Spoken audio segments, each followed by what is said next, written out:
ఆరాధనకు కూడి వచ్చిన మీ అందరికీ ప్రభు అయిన యేసుక్రీస్తు నామములో వందనాలు తెలియజేసుకుంటూ ఉన్నాము. మనం కొద్ది నిమిషాల పాటు వాక్యాన్ని నేర్చుకుందాము. అయితే అనిల్ గారు నాకు ఫోన్ చేసి వాక్యం చెప్పాలి అన్నప్పుడు ఏం చెప్పాలి ఏంటి అనేది అడిగాను. అయితే మీకు స్వస్థతల గురించి చెప్తున్నానని చెప్పాడు. దాని గురించి నేను కూడా మాట్లాడదామని అనుకుంటున్నాను. అయితే నేను మాట్లాడే స్వస్థత ఏంటి అంటే, శృంగారం అనే దేవాలయం వద్ద ఒక కుంటివాడిని స్వస్థపరుస్తూ ఉంటారు. సో దాని గురించి మనం నేర్చుకుందాం. ఇప్పుడు ఈ స్వస్థత గురించి అపోస్తుల కార్యంలో రాయబడి ఉన్నది. ఈ అపోస్తుల కార్యం ఏంటంటే, ఈ అపోస్తుల కార్యం రాసింది ఎవరు అంటే లూకా. ఈ గ్రంథాన్ని దాదాపుగా క్రీస్తకం 60-63 మధ్య రాయబడి ఉంది ఈ గ్రంథము. దీంట్లో ముఖ్యంగా ఒక వచనం ఉంటుంది. బైబిల్ గ్రంథాలు అందరూ తీయాలి. అపోస్తుల కార్యము 1వ అధ్యాయము 8వ వచనము. అయినను పరిశుద్ధాత్మ మీ మీదకి వచ్చినప్పుడు మీరు శక్తి నొందుదురు గనుక మీరు యెరూషలేములోను యూదయ సమరయ దేశములందంతటను భూదిగంతముల వరకును నాకు సాక్షులై ఉందిరని వారితో చెప్పాను. ఇక్కడ ఆలోచన చేయాల్సింది ఏంటి అంటే, పరిశుద్ధాత్మ అపోస్తుల మీద పరిశుద్ధాత్మ వచ్చినప్పుడే వీళ్ళు ఏం చేశారంటే అద్భుతాలు చేశారు. మనం మెయిన్గా గుర్తుపెట్టుకోవాలన్నమాట. ఇది పరిశుద్ధాత్మ రాకోకుండా స్వస్థత వరాలు ఎవరు చేయలేరు. ఎందుకంటే ఏ మానవుడికి అంత శక్తి లేదు.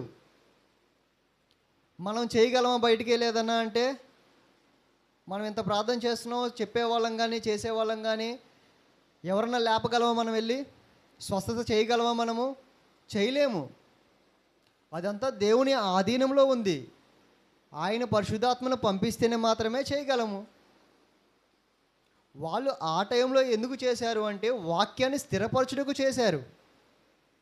ఆల్రెడీ ఇప్పుడు గ్రంథం వచ్చేసిందిగా, మరి ఇప్పుడు కూడా చేస్తున్నారు. మరి చూస్తున్నారా? చాలామంది చేస్తూ ఉన్నారు.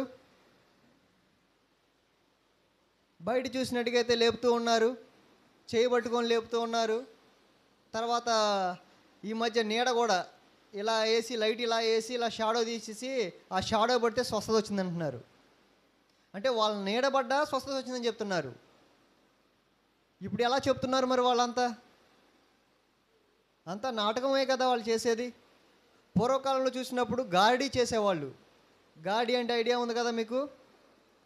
ఓం బూమ్ బూమ్ బుష్ అని చెప్పేసి ఏ చేతిలో ఏవో తీస్తూ ఉంటారు, అంతేనా? సరే, సోది చెప్తూ ఉంటారు. వీళ్ళంతా ఏం చేస్తారంటే డబ్బుల కోసం, అంతే. డబ్బుల కోసం వాళ్ళు వచ్చి చేసేవాళ్ళు. ఇప్పుడు కూడా ఈ క్రైస్తవం పేరు మీద వాళ్ళు డబ్బులు సంపాదించుకుంటున్నారు. దేవుని వాక్యం చెప్పాలని కాదు. దేవుని వాక్యం చెప్పాలనుకుంటే దేవుని వాక్యం చెప్పాలి. ఆల్రెడీ గ్రంథం వచ్చి ఉంది మనకి. గ్రంథం రానప్పుడు వాక్యాన్ని స్థిరపరచాలి అంటే వాళ్ళు చేశారు. వాళ్ళు ఎందుకు చేశారు అంటే, అద్భుతాలు, సూచక క్రియలు. ఇప్పుడు మనం ఇక్కడ ఏదో జరుగుతుంది, మనం అంతా వచ్చి జరుగుతుంది కాబట్టి. ఏం జరగలేదనుకో, ఎవరైనా వస్తారా? నేను ఒక్కడే నుంచున్నా ఇక్కడ. ఎవరైనా వస్తే చెప్దామని చూస్తూ నాకు కూర్చున్నాను. ఎవరు రావట్లా. ఎవరు వస్తారు? ఎవరు రారు. ఎవరైనా రావాలంటే అతీతంగా ఏదైనా చెయ్యాలి. అంటే జనాల్ని ఆకర్షించాలి. ఇప్పుడు నేను ఏదన్నా ఒక బాంబు పేల్చేసాను ఇక్కడ, జనాలంతా కూర్చుంటారు వచ్చి. అలా అనుకుందాం, ఏదైనా బాంబు బ్లాస్ట్ అయిందో లేదంటే ఏదైనా ఫైర్ అయింది అనుకోండి, జనాలు ఎలా వస్తారు చూడటానికి? చాలామంది వస్తారు. అదే లేదా ఒక కుంటివాడు గుడ్డివాడు రోజు ఇక్కడ కూర్చుంటున్నాడు, వానికి స్వస్థత వచ్చింది. స్వస్థత వచ్చి రోడ్ల మీద ఆ చివరి నుంచి ఈ చివరి దిగుతున్నాడు అనుకో, ఏంటి కుంటివాడు నడుస్తున్నాడు ఏంటి అని చెప్పేసి ఆశ్చర్యంగా చూస్తాం మనం. అవునా కాదా? ఎందుకంటే మన కళ్ళ ముందు ఇన్ని సంవత్సరాల నుంచి పుట్టినప్పటి నుంచి కుంటివాడిగా ఉండి ఇప్పుడు లేచి నడుస్తున్నాడంటే చాలా ఆశ్చర్యంగా ఉంటుంది మనకి. చాలా ఆశ్చర్యంగా ఉంటుంది. కాబట్టి ఆ ఆశ్చర్యాన్ని మనం సొంతం చేసుకుంటూ ఉంటారు వీళ్ళు. ఏంటంటే ఆ ఆశ్చర్యంగా ఉండేవాటికి జనాలందరూ పోగవుతారు. ఏంటి, ఏమైంది అని. ఈ పోగైనప్పుడు మాత్రమే వాళ్ళు మెసేజ్ చేశారు. వాళ్ళు ఎప్పుడు మేము అని ఎప్పుడు చెప్పుకోలేదు. ఇప్పుడు మాత్రం చాలామంది పాస్టర్లు ఏం చెప్తారంటే, మేమే చేసేది, మాకు దేవుడు చూపించేశాడు. పేర్లు కూడా చెప్తూ ఉంటారు. అమ్మ అక్కడక్కడ ఒక ఆమె ఉంది, ఆమె పేరు శిరీష, లెగమ్మ నువ్వు, నీకు ఈ ప్రాబ్లం ఉంది, ఆ ప్రాబ్లం ఉంది, తగ్గిపోద్ది, నువ్వు ఎదరకొచ్చేయి అంటారు. ఈ వాక్యం చెప్పేది ఏముంది, ఆ స్వస్థత ఉంటుంది అనమాట. రమ్మంటారు, పిలుస్తారు, కూర్చుంటారు, ఉఫ్ఫు అనగానే అనగానే పడిపోతూ ఉంటారు. అవునా, చూసుంటారు కదా టీవీల్లో. ఎక్కువ వాళ్ళే ఉంది, వాక్యం చెప్పేవాళ్ళు ఎవరు లేరు, మొత్తం వాళ్ళే అనమాట. స్వస్థత అని చెప్పేసి కచ్చిపు కొట్లు అమ్ముకోవటం, నూనె డబ్బాలు అమ్ముకోవటము, నూనె రాస్తే తగ్గిపోయింది అంటారు కొంతమంది. కచ్చిపు కట్టుకోకుండా నాకు చెగ్గడ తగ్గిపోయింది, అది తగ్గిపోయింది, క్యాన్సర్ తగ్గిపోయింది. నేను లిటరల్గా చూశాను.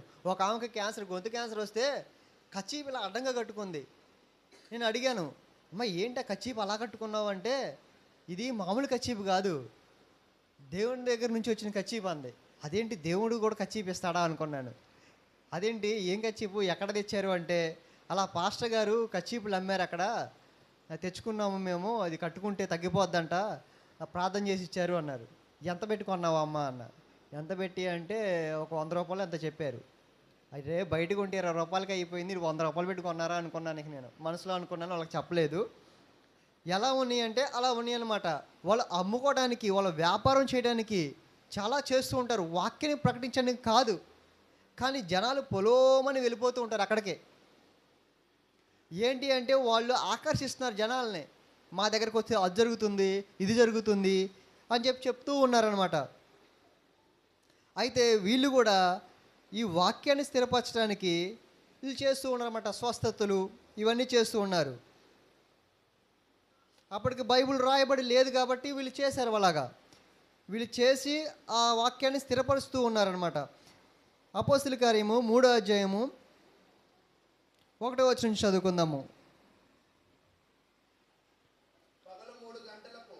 పగలు 3 గంటలకు ప్రార్థనా కాలమున పేతురును యోహానును దేవాలయమునకు ఎక్కి వెళ్ళుచుండగా పుట్టినది మొదలుకొని కుంటివాడి అయిన ఒక మనుషుడు మోసుకొని పోబడుచుండెను. వాడు దేవాలయంలోనికి వెలువారిని భిక్షమడుగుటకును కొందరు ప్రతిదినము వానిని శృంగారమున దేవాలయపు ద్వారమునొద్ద ఉంచుచూ వచ్చిరి. చాలండి. ఇక్కడ ఏం చెప్తున్నారంటే, పేతురు గారు యోహాను గారు ఇద్దరు కూడా దేవాలయానికి వెళ్తున్నారు. ఎప్పుడు వెళ్తున్నారు? పగలు 3 గంటలకు. పగలు 3 గంటలు అంటే దాదాపుగా మధ్యాహ్న కాలము, అంతే కదా. మధ్యాహ్నం టైంలో 3 గంటలకు వెళ్తున్నారు. వెళ్ళినప్పుడు పుట్టినది మొదలుకొని, పుట్టినది అంటే పుట్టినప్పుడే కుంటివాడిగా పుట్టాడు ఆయన, అవునా. వాడిని మోసుకొని పోతున్నారు ప్రతిరోజు. వాడు దేవాలయంలో భిక్షం అడుక్కుంటూ ఉన్నాడు. ఇలాగ దేవాలయాలు ఉంటే అక్కడ భిక్షం అడుక్కుంటూ ఉన్నాడు. ఇప్పుడు చర్చిల దగ్గర ఎక్కువ ఉండలేదు కానీ ఎక్కువ బయట దేవాలయాల దగ్గర ఉంటున్నారు, అవునా. ఇది వరకు అన్నీ చర్చిల దగ్గరే ఉండేవాళ్ళు. కాబట్టి అలా అడుక్కుంటున్నది. పేతురును యోహాను ఇద్దరు వెళ్తున్నారు. ఇక్కడ ఏమంటున్నాడంటే, ఎక్కడ దేవాలయము అంటే శృంగారమున దేవాలయము. శృంగారము ఈ పదం ఏంటి? ఈ పదము గ్రీకులో అయితే హోరిసిస్ అనేవాళ్ళు. ఇది ఇంగ్లీష్లో వచ్చేసి బ్యూటిఫుల్ అన్నాడు, అంటే సౌందర్యము, అందముగా. తెలుగులో వచ్చేసి శృంగారం అని తర్జమా చేశాడు, కాబట్టి ఇంగ్లీష్లో వచ్చేసి బ్యూటిఫుల్ అన్నాడు, అంటే అందమైనది అని, అందముగా ఉన్నది అని. ఆ అందమైన దేవాలయము ఇదేమంటే శృంగారమైన దేవాలయం అని తర్జమా చేశారనమాట. ఇంగ్లీష్లో ఉంటుందన్నమాట కింద బ్యూటిఫుల్ అనే చెప్పి. సో ఈ దేవాలయంకు వెళ్ళారు వాళ్ళు. ఇక్కడికి వెళ్ళినప్పుడు 3వ వచనం అంటాడు, పేతురును యోహానును దేవాలయంలో ప్రవేశింపబోయినప్పుడు వాడు చూచి భిక్షమడుగగా పేతురును యోహానును వాణ్ణి తేరి చూసి మా తట్టు చూడుము అనిరి. వాడు వారి యొద్ద ఏమైనా దొరుకునని కనిపెట్టుచు వారి యందు లక్ష్యముంచెను. ఇక్కడ ఏంటంటే అంటున్నాడు, పేతురు యోహాను వెళ్తున్నారు. వెళ్ళినప్పుడు చూశారు వాళ్ళని.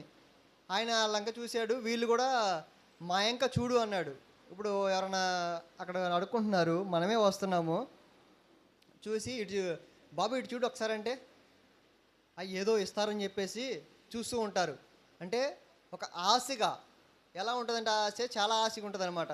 ఇప్పుడు సిగ్నల్ దగ్గర అడుక్కుంటూ ఉంటారు, చూస్తూ ఉంటాం కదా మనము. అడుక్కుంటూ అలా అడుక్కుంటూ వెనకాల ఎవరో పిలిచారనుకోండి, గబగబ పరిగెత్తేస్తారు. ఏంటంటే ఏదో ఇచ్చేస్తారు అని చెప్పేసి. అవునా? ఆయన కూడా అలాగా చూస్తున్నాడు అనమాట, ఆశగా చూస్తున్నాడు వాళ్ళంక ఏదైనా ఇస్తారు ఏమో అని. 6వ వచనంలో, అంతటా పేతురు, వెండి బంగారములు నా యొద్ద లేవు. ఇది ఒకసారి మనం మాట్లాడుకుందాం. వెండి బంగారం ఆయన దగ్గర లేవు. అప్పట్లో ధనం అదే. ఇప్పుడు లేక మనకు నోట్లు లేక చిల్లర కాయిన్స్ ఇవేమి లేవు. 100 రూపాయల నోట్లు, 200 నోట్లు ఏమి లేవు. అప్పట్లో వెండి బంగారాలే. ఏది చలామణిలో ఏది ఇలాగా మనం డబ్బులు ఎలాగా చేసి ఇచ్చి తీసుకుంటున్నామో అలాగ వెండి బంగారాలు అయ్యాయి. ఆయన దగ్గర వెండి బంగారం నా దగ్గర లేవన్నాడు. లేవంటే ఇప్పుడు ఎలా ఉంటుంది మనకి? అవి లేనప్పుడు ఎందుకు పిలిచావు, అంతే కదా. ఆయన ఆలోచన అలాగే ఉంటుంది కదా. లేనప్పుడు ఎందుకు పిలిచావు చూడమని. మళ్ళీ మనమైతే లేనప్పుడు ఎందుకు పిలిచావయ్యా నువ్వు అని వెళ్ళిపోతూనే ఉంటారు. ఇక్కడ అడుక్కునే వాళ్ళని చూడండి, పిలిచినప్పుడు నా దగ్గర డబ్బులు లేవని అనుకో, ఎందుకు పిలిచావు మరి అని వెళ్ళిపోతూనే ఉంటాడు. ఉంటాడా అక్కడ? ఏం ఉండడు. మేము కూడా కొన్నిసార్లు పంచేటప్పుడు, భోజనం ప్యాకెట్లు పంచేటప్పుడు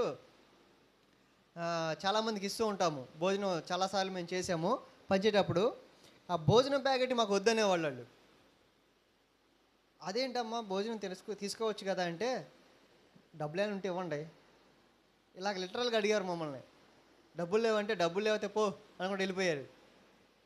కొంతమంది ఏమో చికెన్ ఉందా, మటన్ ఉందా, దాంట్లో బిర్యానీ అయినా, ఇలా అడిగిన వాళ్ళు కూడా ఉన్నారు. మాకు ఆశ్చర్యం వేసింది. భోజనం అంటే మంచి భోజనం తీసుకొస్తాం కదా, తింటారు కదా అనుకుంటే లేదు, దాంట్లో కూడా రకరకాలుగా ఉన్నాయి. లేదు ఒకళ్ళే ఇప్పుడు మన దగ్గరికి వచ్చారు, ఎవరో వచ్చి మన ఇంటి ముందుకు వచ్చి, అమ్మ ఒక ముద్ద వేయమన్నారు. వేయమంటే మీరేమంటారు? ఒకవేళ ఉంటే తీసుకొస్తే సద్దన్నమో ఏదో వేస్తారు. అవునా? ఇంట్లో ఉండి వేస్తారు. లేదు ఆయన వచ్చి, ఈ సద్దన్నాలు మనకు పట్టలేదమ్మా, కొంచెం వేడన్న ఉంటే అన్నారనుకో, మనం ఎలా అంటాం అవంతో? ఆయనతో ఏమంటాం మనం? ఏ పిచ్చి పిచ్చిగా ఉందా, మేమే తింటలా వేడన్నాం, నీకు పెట్టాలా అంటాం. అవునా? లేదు ఆయన వచ్చి ఇంకోలాగా అడిగాడు, అమ్మ నాకు టైం అయిపోతుంది అర్జెంటుగా, తొందరగా ఎక్కడ ఉన్నావు కానీ అర్జెంటుగా వచ్చి నాకు వేడన్నం పెట్టేళ్ళు అన్నాడు అనుకో, ఇప్పుడు ఎలా మాట్లాడతాం మనం? నువ్వు అడుక్కోవడానికి వచ్చావా, ఏం చేయడానికి వచ్చావు, అడుక్కునేది అలాగేనా, ఏయిన పో అంటాం. అవునా? ఏయిన పో అంటాం. ఎందుకంటే అడిగే విధానం కూడా ఒకటి ఉంటుంది. అలా అడిగితేనే మనం వేస్తాము. ఇక్కడ కూడా చూసారంటే వెండి బంగారాలు మా దగ్గర లేవన్నారు వాళ్ళు. వెండి బంగారం మా దగ్గర లేవు, కానీ నాకు కలిగినదే నీకు ఇచ్చుచున్నాను. నజరేయుడైన యేసుక్రీస్తు నామమున నడువమని చెప్పి. ఆయనకి ఏమి లేవు, కాళ్ళు లేవు. మాదేముందో, మా దగ్గర ఏముందో అదే మీకు ఇస్తున్నాను అని చెప్పాడు పేతురు. నువ్వు యేసుక్రీస్తు నామమున నడువని చెప్పి వాని కుడి చేయి పట్టుకొని లేవనెత్తెను. వెంటనే వాని పాదములు చీలమండలమును బలము పొందెను. ఎవరన్నా చేయగలరా ఇలాంటిది? మీరు వైద్య శాస్త్రంలో చూసినట్టయితే మధ్యలో అంటే కాళ్ళు వచ్చి మధ్యలో పడిపోతే వాళ్ళు ఏం చేయగలరు. అంటే పుట్టుకతో పడిపోయిన వాళ్ళని చేయలేరు.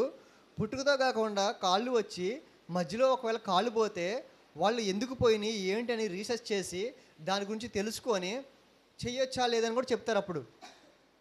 కానీ పుట్టడంతోనే కాళ్ళు లేవనుకోండి, దాన్ని ఏం చేయలేరు. వాళ్ళు కూడా చెప్తారు, ఇది దేవుని లోపం, మేమేం చేయలేమయ్యా, నడవలేడు, ఇక అలా ఉండటమే జీవితాంతము అని చెప్తారు. నాకు తెలిసిన ఒక ఆయన ఉన్నాడు మా ఊరిలో, అలాగే. కాకపోతే పుట్టినప్పుడు కాళ్ళు ఉన్నాయి.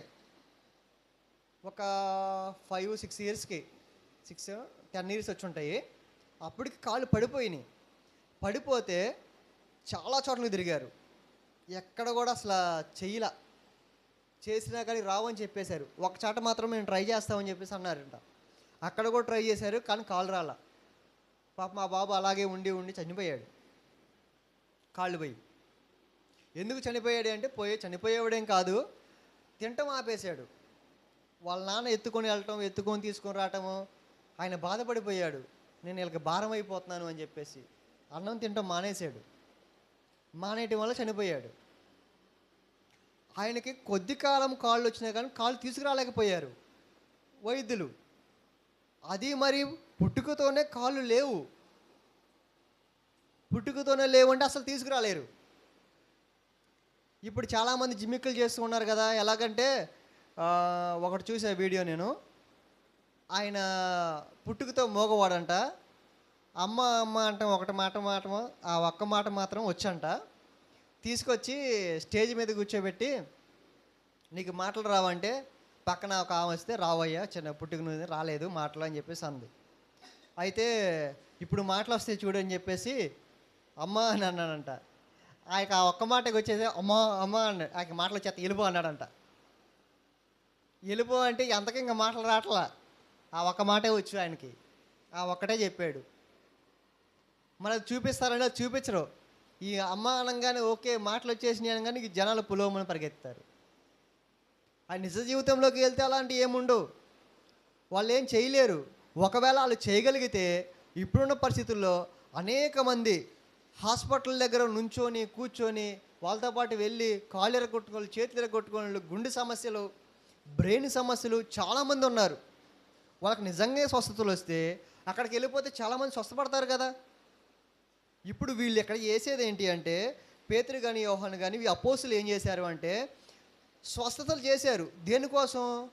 దేవుని వాక్యం స్థిరపరచడం కోసం. వాళ్ళు చాలామంది మేము కూడా దేవుని వాక్యం స్థిరపరచడం కోసం అన్నారు కదా, చెప్తున్నారు కొంతమంది అలాగే అని. అలా చెప్పిన వాళ్ళు అయితే ఈ హాస్పిటల్ దగ్గరికి వెళ్తే ఎంత జనం వస్తారు? ఒక వార్డుకి వెళ్ళి, జనరల్ వార్డుకి వెళ్ళి అందరూ లేపుకుంటూ వెళ్ళారనుకోండి, ఎంతమంది విశ్వసిస్తారు దేవుణ్ణి?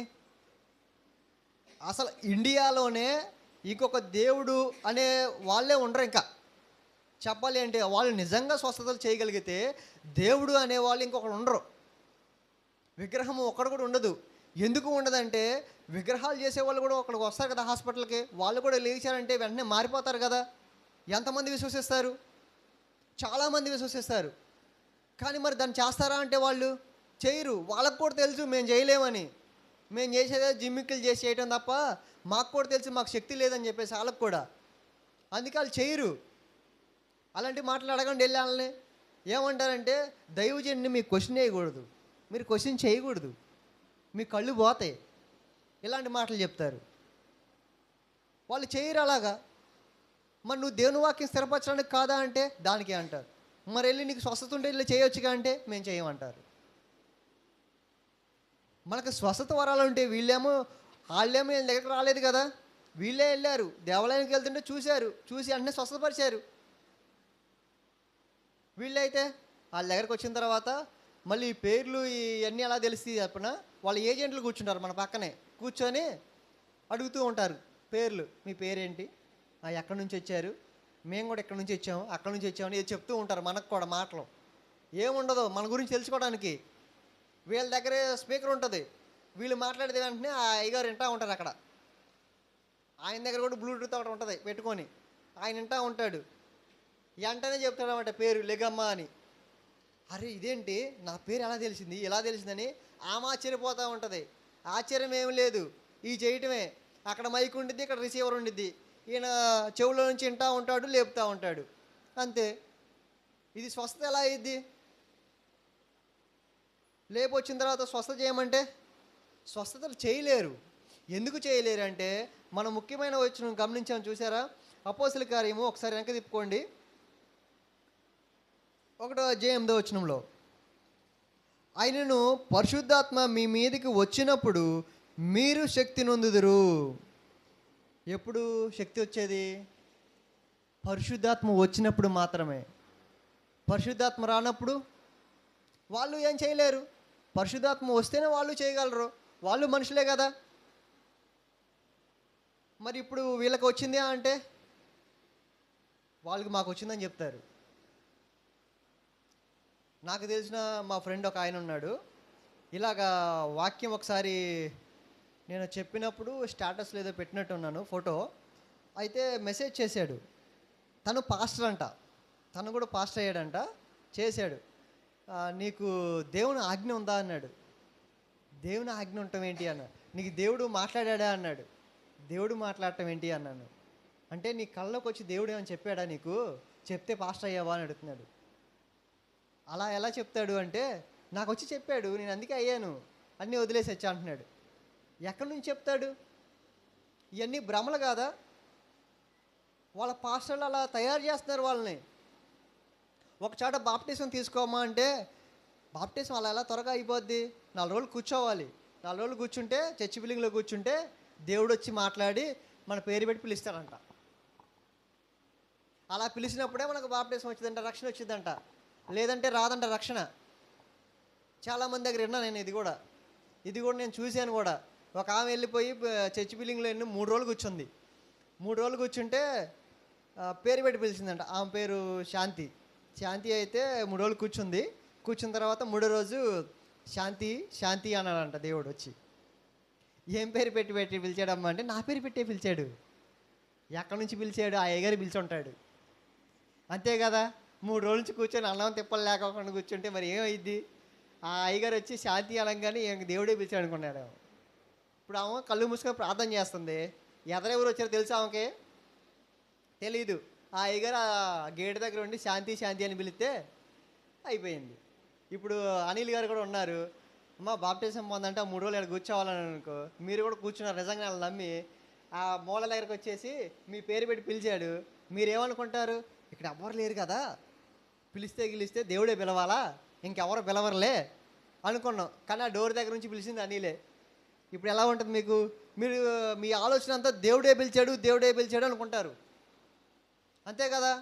అలాగా మాయ మాటలు చెప్పి చాలామందిని బుడి కొట్టించేసి ఎక్కడికో తీసుకెళ్ళిపోతున్నారు. సాతానుగాడు ఏంటంటే లాక్కెళ్ళిపోతూ ఉన్నాడు ప్రతి వాళ్ళని కూడా. ఇప్పుడున్న సమస్య ఏంటంటే ఇదే అనమాట. సాతాను లాక్కెళ్ళిపోతూ ఉన్నాడు, జనాలందరినీ లాక్కెళ్ళిపోతున్నాడు ఈ పాస్టర్ల ద్వారా. వీళ్ళేంటి అంటే, నాకు సంపాదన కావాలి.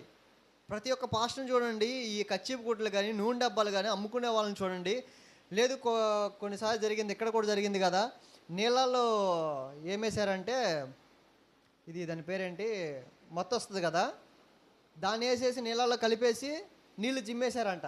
ఆ నీళ్లు పడిన వాళ్ళంతా కింద పడిపోతున్నారు. ఏంటంటే పరిశుద్ధాత్మ వచ్చాడు అని చెప్తున్నారు. ఆ తర్వాత ఆ నీళ్ళు టెస్ట్ చేస్తే దాంట్లో క్లోరోఫామ్ కలిపారంట. క్లోరోఫామ్ కలిపి నీళ్ళు ఇసారు మీదకి. అవన్నీ జరిగినాయి. ఇవన్నీ నమ్మి కూడా మళ్ళీ ఇంకా వెళ్తున్నారు ఆయన దగ్గరికి చాలామంది. ఇలాంటివి చాలా చేస్తూ ఉంటారు వీళ్ళంతా. అక్కడికి సాతాను లాక్కెళ్ళిపోతూ ఉన్నాడు జనాల్ని. మనం ఏం చేస్తామంటే ఇవన్నీ కొంతమంది చెప్తూ ఉంటారనమాట. పాస్టర్ గారు చెప్పారండి, మా పాస్టర్ గారు చెప్పారు, మేము వింటాం కంపల్సరీగా అంటున్నారు. అమ్మ బైబుల్లో లేదుగమ్మా అంటే, లేదండి మా పాస్టర్ గారు అలాగే చెప్పారు. మరి బైబుల్లో అలా ఉంది అంటే, బైబుల్ ఆమె తీయదు. ప్రార్థనకి వెళ్తాం కానీ మేము బైబుల్ తీయం, మేము చూడం, మేము చదవం. మా పాస్టర్ గారు ఏది చెప్తే అదే.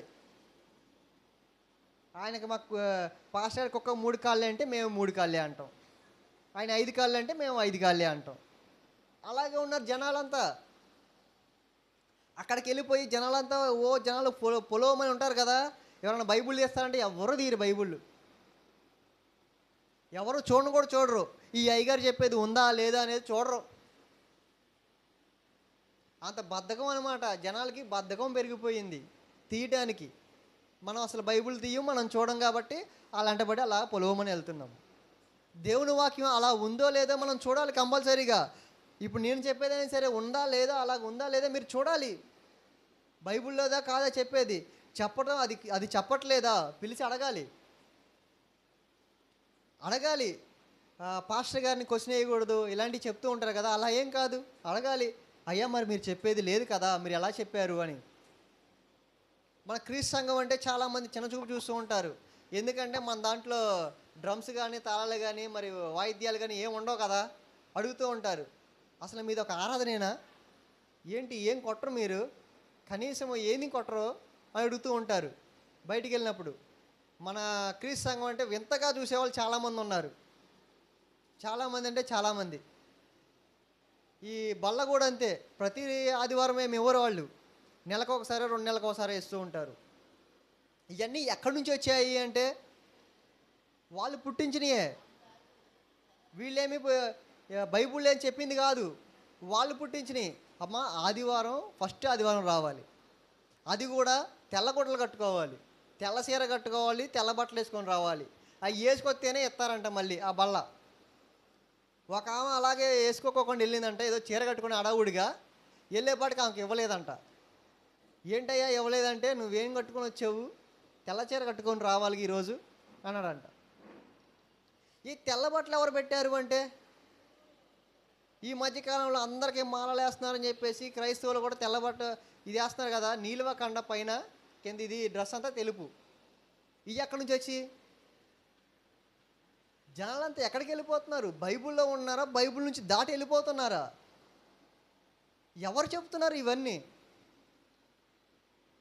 ఆ మాలలు వేసేవాళ్ళు ఎవరన్నా తీస్తున్నారా బైబిల్ అంటే? తీయట్లేదనే. తీస్తే నువ్వు మాలయ్యవు కదా, ఎలా వేస్తావు? ఎందుకంటే బైబిల్లో లేదు కానీ నువ్వు చేయవు కదా.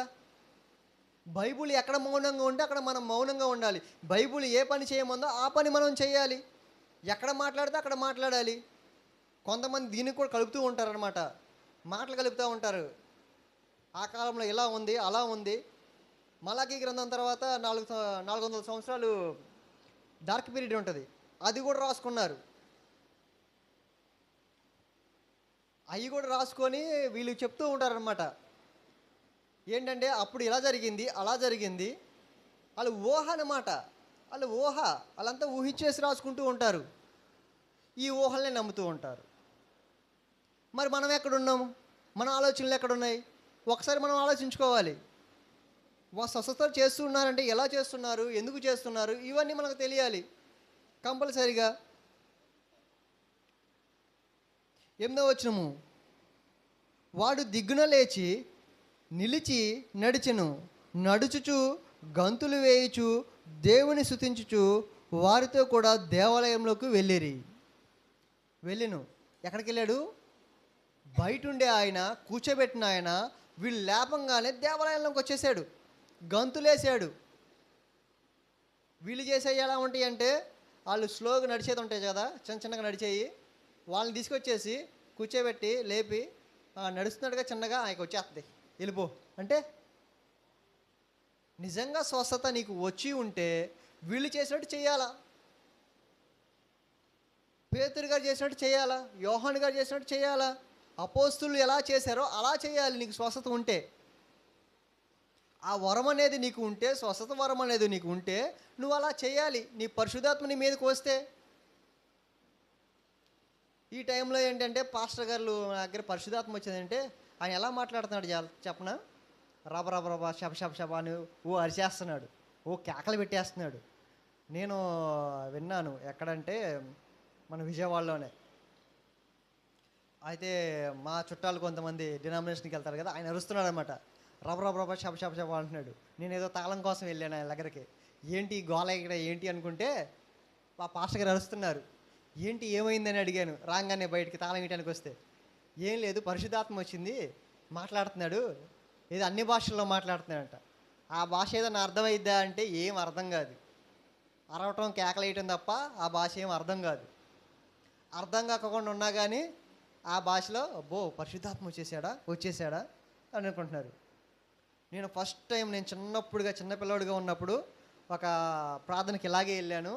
పాస్టర్ గారికి ప్రతి ఆదివారము పరిశుద్ధాత్మ వచ్చిద్దంట.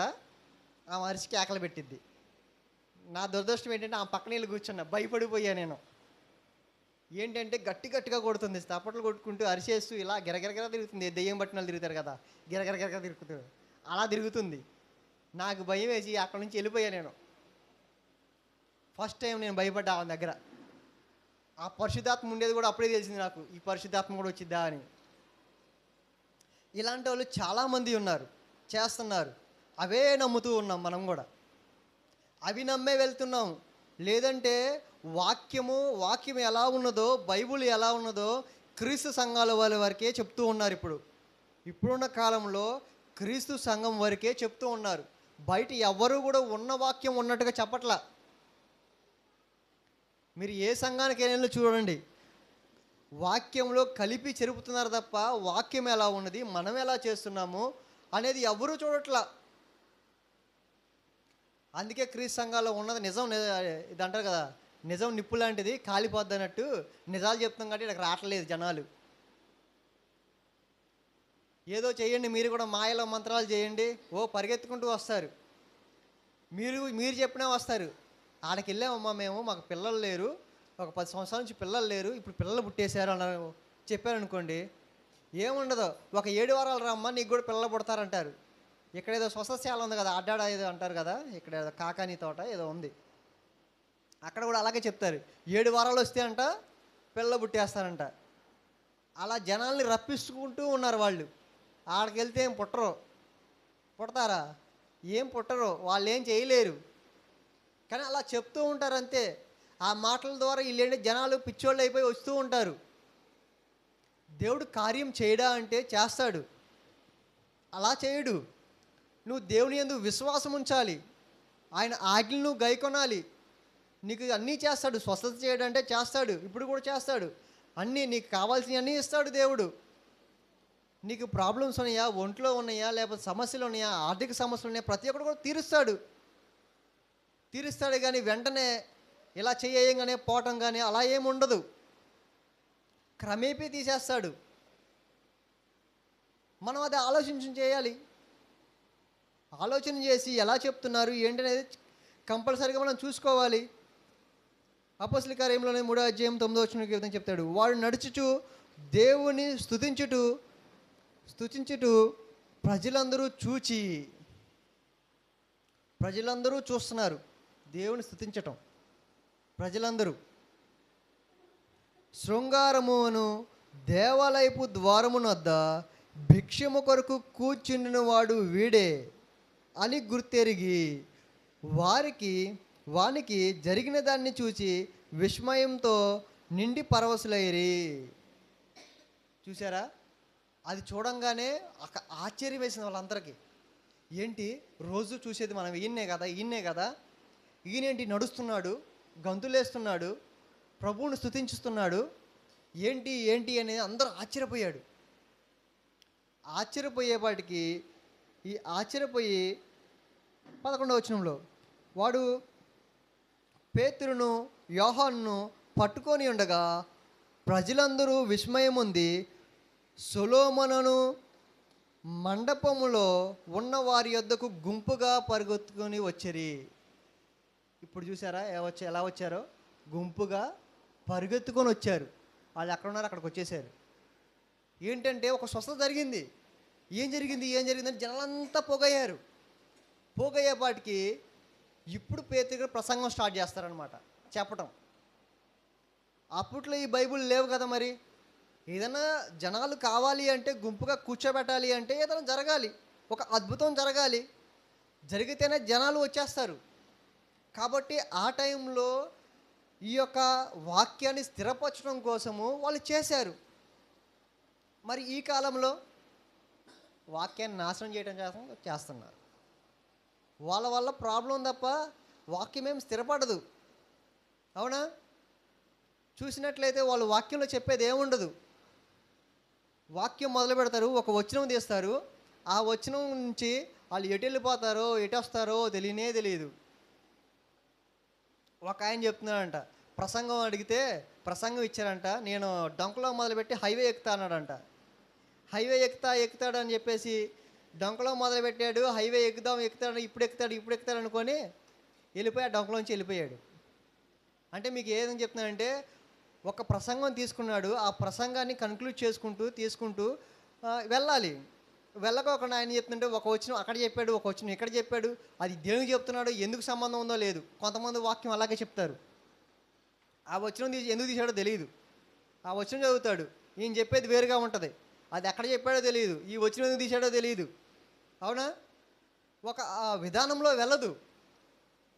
జనాలు కూడా చూస్తూ ఉంటారు తప్ప వాళ్ళు అడగరు, అయ్యగారు మీరు ఆ వచనం ఎందుకు తీశారు, మీరు చెప్పేది ఇది కదా, ఇప్పుడు నేను స్వస్థతలు చెప్తున్నాను, నేను ఏదో వచనం తీసి ఏదో చెప్తున్నాను, అదేంటి రాగానే మైకి పట్టుకొని స్వస్థత గురించి చెప్తా అని చెప్పేసి అధ్యాపకాకుండా వేరే చెప్తున్నాడు అంటే మీరు అడగకుండా అలాగే వినేస్తున్నారు. వినేసినాక మీకు ప్రయోజనం ఏముంటుంది? నేను ఏదేదో తీసేసాను, ఏదేదో చెప్పేశాను, ప్రయోజనం ఏముండదు. వాటి వల్ల మనసుల్లోకి, హృదయాల్లోకి వెళ్ళాలి. దేవుని వాక్యం ప్రతి ఒక్క మనిషిలోకి, హృదయంలోకి వెళ్ళినప్పుడే వాళ్ళు మార్పు వస్తుంది, లేదంటే మార్పు రాదు. మనం మారాలి అంటే వాక్యం చదువుకోవాలి, వాక్యం వినాలి, అది మన హృదయాల్లో ఉంచుకోవాలి. ఆయన ఏమి చెప్పాడో ఆ ఆజ్ఞలు మనం గైకొంటూ ముందుకు వెళ్ళాలి. ఇలాంటి స్వస్థతలు అనేవి జరిగాయి బయట బయట జరిగేట్లకి. లేదంటే మొన్న ఒకటి పెట్టారు, ఏదో పెట్టారంటే పాటలు ఏదో పెట్టారు, సంథింగ్ దాని పేరు ఏదో మైమర్చిపోండి, మైమర్చిపోండి అంట. ఏది ఇదేదో వేరే వాళ్ళు పెట్టింది కాదు, క్రిస్టియన్స్ పెట్టిందే. మైమర్చిపోయండి చెప్పి పెట్టేసి డ్రమ్స్ కొట్టి వాయించేసి వదిలేశారు పాటలు పాడి.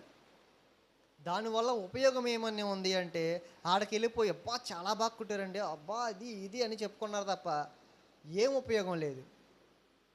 పాటల వల్ల హెచ్చరిక కలగాలి, అక్కడేం కలగదు. పాటల వల్ల హెచ్చరిక అసలు అర్థమే కాదు. దూబ్ దూబ్ దాబ్ దాబ్ అంటూ ఉంటాయి అవన్నీ, అంతే కదా. వాటి వల్ల ఏమైనా ప్రయోజనం కలిగిద్దా మనకి? ఏం కలగదు. ఒక ఆయన అంటాడు, నేను డ్రమ్స్ వల్ల మనుషుల్ని, అది రాయిల్ని కరిగిచ్చేస్తా అంటారు కదా, అలా ఏం కరగవేడ. రాళ్ళు రప్పలో కరిగిచ్చేలాగా ఏం కరగవు. కొడతా ఉంటే సౌండ్లు చేస్తాయి తప్ప ఏం కరుగుతాయా? ఏం కరగవు. ఏం అర్థం కాదు. పాట అర్థమైనప్పుడే, అర్థమైన లిరిక్లోనే ఉంటేనే హెచ్చరిక కలుగుద్ది. ఒకరినొకరిని హెచ్చరించుకుంటూ అంటాడు పాటల చెప్తంలో. మనం ఒకరినొకరిని ఎలా హెచ్చరించుకుంటామంటే పాటల ద్వారా. పాటలు పాడుతూ ఉంటే ఇలా జరిగింది అలా జరిగింది అని చెప్పేసి అది తెలుస్తూ ఉంటుంది, ఆ లిరిక్ అర్థమవుతూ ఉంటుంది, అలాగుంటుంది. కాబట్టి అలా కాకోకుండా ఆ డ్రమ్స్ కొడితే మాత్రమే ఏం అర్థం కాదు. కాబట్టి దానివల్ల మనకు ప్రయోజనం ఉండదు. కాబట్టి ఈ స్వస్థతలు కూడా వాళ్ళు ఎందుకు చేశారు అంటే, దేవుని వాక్యం స్థిరపరచడం కోసం చేశారు. ఇప్పుడు వాళ్ళు చేసేదాకా కాదు. అప్పుడు బైబిల్ గ్రంథం లేదు కాబట్టి చేశారు. ఇప్పుడు బైబిల్ గ్రంథం ముందుగా, మరి ఇప్పుడు ఎందుకు చేస్తున్నారు? వాళ్ళు ఏం స్థిరపరచడం కోసం చేయట్లేదు. ఇప్పుడు వాళ్ళ స్వలాభం కోసం చేస్తున్నారు, వాళ్ళ యొక్క లాభం కోసం చేస్తున్నారు. ఇదే అపోస్తుల కార్యము 5వ అధ్యాయము 12వ వచనంలో ఈ విధంగా చెప్తూ ఉంటాడు. ప్రజల మధ్య అనేకమైన సూచక్రియలను మహత్కార్యములను అపోస్తులు చేస్తా చేయబడుచుండెను. మరియు వారందరూ ఏకమనస్కులై సొలొమోను మండపంలో ఉండిరి.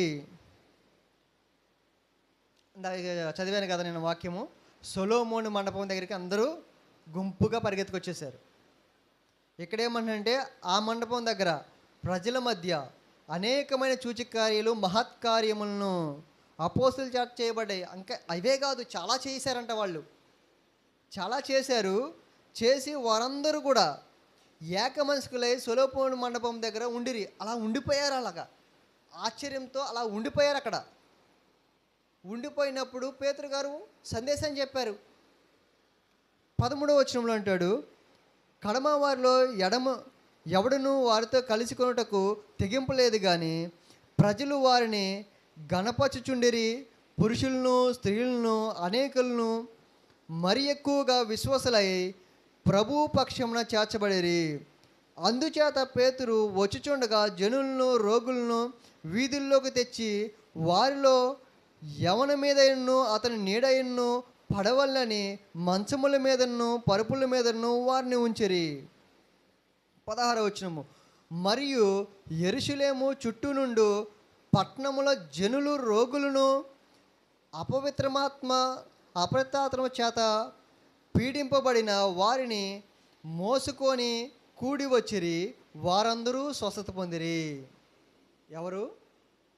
ప్రతి ఒక్కరు కూడా వాళ్ళు వస్తున్నారు. ప్రజలందరూ కూడా అక్కడ కూర్చున్నారంట. స్త్రీలు కానీ పురుషులు కానీ అందరూ, ప్రజలందరూ కూడా దేవునికి విశ్వసించారు. ఎందుకు విశ్వసించారు అంటే స్వస్థత జరిగింది అక్కడ.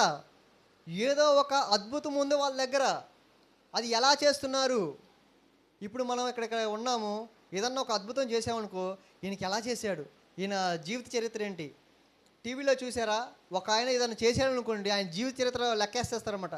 ఫస్ట్ ఎక్కడ పుట్టాడు ఈయన, ఈయన ఏం చేసేవాడు, ఎక్కడ ఉండేవాడు, అది వరకు ఎక్కడ ఉన్నాడు, ఇవన్నీ లెక్కేస్తారు కదా. వీళ్ళు కూడా అలాగే అనమాట. వీళ్ళు ఎలా చేశారు అని ఒక విస్మయం పొందారు. విస్మయం పొంది అక్కడే ఉండిపోయి వీళ్ళకి చేసేపాటికి దేవుని యందు విశ్వాసం ఉంచారు. అప్పుడు వీళ్ళు వాక్యాన్ని స్థిరపరుస్తున్నారు. ఇప్పుడేం చేస్తున్నారు? వీళ్ళ స్వలాభం కోసం చేస్తున్నారు, వాక్యాన్ని స్థిరపరచట్లేదు కదా. అపవిత్రాత్మలో పట్టిన వారిని కూడా వీళ్ళు విడిపిస్తూ ఉన్నారు. 16 వచ్చినటువంటి యెరూషలేము చుట్టూ నుండి పట్టణములు జనులను రోగులు ప్రతి ఒక్కరు కూడా అందరూ కూడా స్వస్థత పొందారు. ఇప్పుడున్నవారు చేయమంటే ఒక ఆయన చెప్తున్నాడు, ఈ రోజుకి అయిపోయింది, 10 మందిని చేశాం కదా, ఈ రోజుకి అయిపోయింది, ఇంకా మళ్ళా రేపు వచ్చే ఆదివారమే, ఇంకా అవ్వదు కాలన్నారు. అంటే అయిపోయింది, పరిశుద్ధాత్మ వెళ్ళిపోయాడు. ఏది వస్తే వెళ్ళిపోతాడా? స్వస్థత చేయడా? స్వస్థతలు జరగట్లేదు. వాళ్ళకి రావని వాళ్ళకి తెలుసు, ఇదేదో బయటపడేలాగా ఉందని చెప్పేసి వెళ్ళిపోతారు. ప్రీచర్ ఒక ఆయన అలాగే స్వస్థత చేస్తున్నాడని చెప్పేసి, మన క్రీస్తు సంఘం ప్రీచరు, ఏంటి ఈయన కథ ఏంటి తెలుసుకుందామని చెప్పి అటు భీమవరం సైడు తెలుసుకుందామని చెప్పేసి మన క్రీస్తు సంఘం ప్రీచరు వెళ్ళి లైన్లో రావాలంట.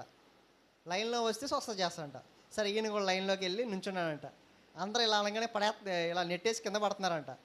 ఈయన దగ్గరకు వచ్చేటికి ఎంతగా నెట్టినా పట్టలేదంట. కిందకి పడకపోయేపాటికి ఆ పక్కన వాళ్ళని పిలిచి పక్కకు లాగిండి అన్నారంట. ఆయన పక్కకు లాగేసి మళ్ళీ రానియలేదు. అంటే ఆయన ఇలా అనగానే కింద పడిపోవాలా. ఎలా చేస్తున్నారంటే ఇలాంటివి చేసి జనాలు రప్పించుకుంటూ ఉన్నారు. వాటి వల్ల ప్రయోజనం ఏమీ లేదు మనకి. కాబట్టి ప్రయోజనం లేని దగ్గరికి వెళ్ళటం ఎందుకు? ఇప్పుడు మీరు అందరూ ఉన్నారు, ఏదైనా పనికి వెళ్తున్నారు, లేదా ఏదైనా జాబ్కి వెళ్తున్నారు, అక్కడ మీకు జీతం ఇవ్వట్లేదు, శాలరీ ఇవ్వట్లేదు, మీరు ఎందుకు వెళ్తారు? ఏదైనా ప్రయోజనం కావాలి కదా. మనం వెళ్తున్నామంటే శాలరీనో ఏదైనా జీతమో ఇస్తే వాళ్ళకి మనం వెళ్ళగలము. ఆడకెళ్ళి ఫ్రీగా మనం పనిచేసి రాలేము కదా. ఇది కూడా అంతే కదా. ఇప్పుడు మనం పరలోక రాజ్యం కొరకు వస్తున్నాం, ఇక్కడికి వెళ్ళినా రాదు అనుకుంటే వస్తామా? రాము. కానీ జనాలు మాత్రం ఆడికి వెళ్తున్నారు. జనాలంతా మనం కూడా చెప్పలేకపోతున్నాం. మనమే వస్తాం, కానీ పక్కన వాళ్ళు ఒకళ్ళు కూడా తీసుకురాలేము మనం. వాళ్ళంటే 1,00,000 క్వశ్చన్లు వేస్తారండి అని అడుగుతున్నారు. ఒక ఆమె, అమ్మ ఇన్ని సంవత్సరాల నుంచి వస్తున్నావు, మరి పక్కన వాళ్ళు ఒక్కళ్ళని తీసుకొచ్చావమ్మా నువ్వు అంటే, లేదండి వాళ్ళు చెప్పినా రావట్లేదండి, ఇసుకొచ్చేస్తుంది అని. అంటే దేవుని పని కోసం నువ్వు ఒక్కడు కూడా చేస్తున్నావు అంటే ఒక్క విషయం కూడా నువ్వు చేయలేకపోతున్నావు, ఒక్కళ్ళని కూడా నువ్వు తీసుకురాలేకపోతున్నావు, ఒక్క ఆత్మ కూడా నువ్వు రక్షింపలేకపోతున్నావు. ఒక ఆమె అంటుంది, నేను రావటమే ఇబ్బందిగా ఉంది, మా ఆయన రానియట్లేదు, ఇంకా నేను ఇంకొకరిని ఆడ తీసుకొస్తా అంటుంది. పరలోకం వెళ్ళిన తర్వాత మన డబ్బులు, మన ఆస్తి ఇలాంటివి ఏమీ రావు, మన యొక్క క్రియలు వస్తాయి. ఆ క్రియలు మనం సొంతం చేసుకోవాలి. కాబట్టి ఆ టైంలో ఎలా జరిగినాయి అంటే స్వస్థతలు దేవుని వాక్యం స్థిరపరచడం కోసం జరిగినాయి. కాబట్టి మనమందరం కూడా ఇప్పుడు ఉన్న పరిస్థితులను చూసుకొని వాక్యం ఎవరు చెప్తున్నారు, ఉన్నది ఉన్నట్టు ఎలా చెప్తున్నారు అనే వాటిల్లో మనం ముందుకు నడుచుకుంటూ అలా మనం ముందుకు వెళ్ళాలి. అంతేగాని ప్రతి ఒక్కరు కూడా పాస్టర్ ఎవరు వచ్చినా కానీ ఇంట్లోకి రమ్మంటము, చేయటము, వాళ్ళు ఏదో చెప్పి తల మీద చేయబెట్టి, లేదంటే కొబ్బరి నుండి అబ్బాయి అమ్మ దాంట్లో ప్రార్థన చేసిస్తాను రాసుకో ప్రేరాలు అని చెప్పేసి ప్రేరాలు ఇవ్వటము, ఇవన్నీ జరుగుతూ ఉన్నవి, బయట మనం చూస్తూనే ఉన్నాము. అలాంటి వాటిని ఎప్పుడు కూడా మనం నమ్మకూడదు. ఎందుకు నమ్మకూడదు అంటే బైబిల్లో అలా ఏమి రాసలేదు. బైబిల్ గ్రంథం మనం తీయాలి, మనం చదువుకోవాలి. బైబిల్ గ్రంథంలో ఏముందో దాని ప్రకారం మనం జీవించాలి. అలా జీవిస్తేనే మనం ఒక పరలోక రాజ్యాన్ని మనం స్వతంత్రించుకోగలము. కాబట్టి ఆ విధంగా మనం జీవిద్దాము, ఒక పరలోక రాజ్యాన్ని మనం స్వతంత్రించుకుందాము. విన్న మీ అందరికీ వందనాలు తెలియజేస్తూ ముగిస్తూ ఉన్నాను. అందరికీ వందనాలు.